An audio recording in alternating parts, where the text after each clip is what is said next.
A strategy and a solution. A strategy and a solution is how Governor Gavin Newsom describes the two bills he signed into law he vows will protect actors and performers across California amid the rise of artificial intelligence, or AI. The first bill requires a contract between an actor and their employer to specify whether their voice and face can be replicated using AI. It also requires the performer to be professionally represented while negotiating their contract. Newsom signed the legislation with members of the Screen Actors Guild Union at SAG-AFTRA headquarters in Los Angeles. We're making sure that no one turns over their name, image, and likeness to unscrupulous people without representation. The second bill he signed prohibits using the digital replica of a performer who has passed away without first receiving approval from their estate. Critics of the legislation, including the California Chamber of Commerce, argue it's too broad and should have targeted specific individuals who maliciously use AI to replicate actors.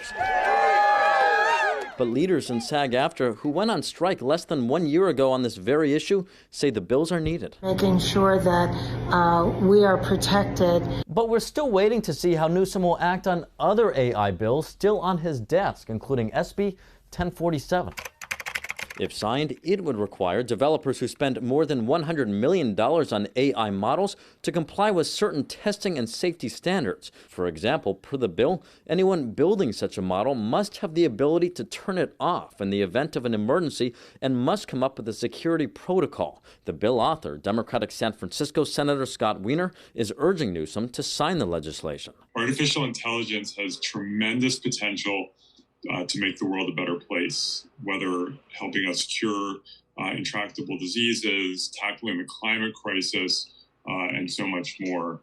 But as with any powerful technology, there are also risks that we need to be mindful of, and we should try to get ahead of those risks. Wiener says in one case in particular, a developer said their new AI model could solve complicated math problems and answer scientific research questions, but warned it may also be able to develop biological and chemical weapons.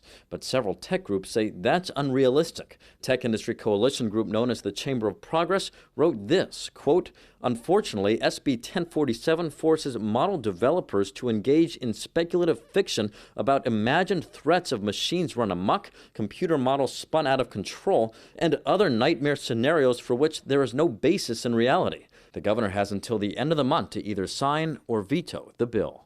Reporting at the state capitol, covering local news that matters, Eitan Wallace, Fox 40 News.